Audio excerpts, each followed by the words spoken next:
babae siya, putangin na. Huwebes gusto niya, siya yung sumusubo, tas sa Biyernes gusto niya, siya na yung sinusubo. Di ba? Depende sa mood niya kung ano yung kasarian niya. Kaya hindi kami pwedeng mag-assume kung anong itatawag namin sa inyo based sa kung sa anong suot nyo lang. Kung anong gano'n kapal yung makeup nyo. Kasi nga putangin na may ganyan, no? May bisexual, yung pareha siyang babae at lalaki. Di ba? Lunes gusto niya siya yung tumitira sa puwet, sa Martes gusto niya siya na yung tinitira sa puwet. Putang inang trip yan.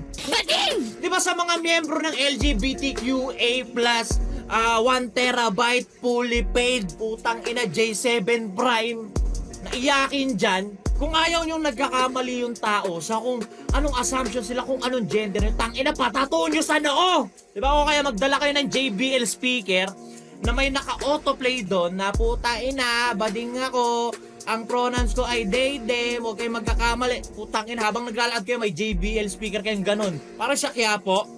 Di ba sa Quiapo may ganun, may paulit-ulit na speaker nung mango dragon fruit ba yun na inumin. Kaya alam mo may mango dragon fruit doon, hindi ka na magkakamali na ang tinda doon, halo-halo. Di ba kasi may JBL na tumutugnog doon, di ba? Mango dragon fruit, pinipilahan, dinarayo, dito yon. O putang ina, ganun din gawin nyo.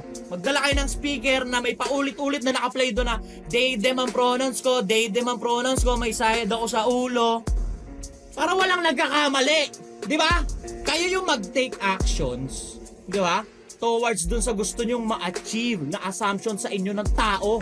Kayo yung mag-a-adjust, hindi mundo yung mag-a-adjust sa kung anong trip nyo. Again, walang masama dyan sa trip nyo. Walang masama dyan sa trip nyo. Di ba? Kung trip nyong mag-ilusyon na babae kayo, knowing na pinanganak kayong lalaki,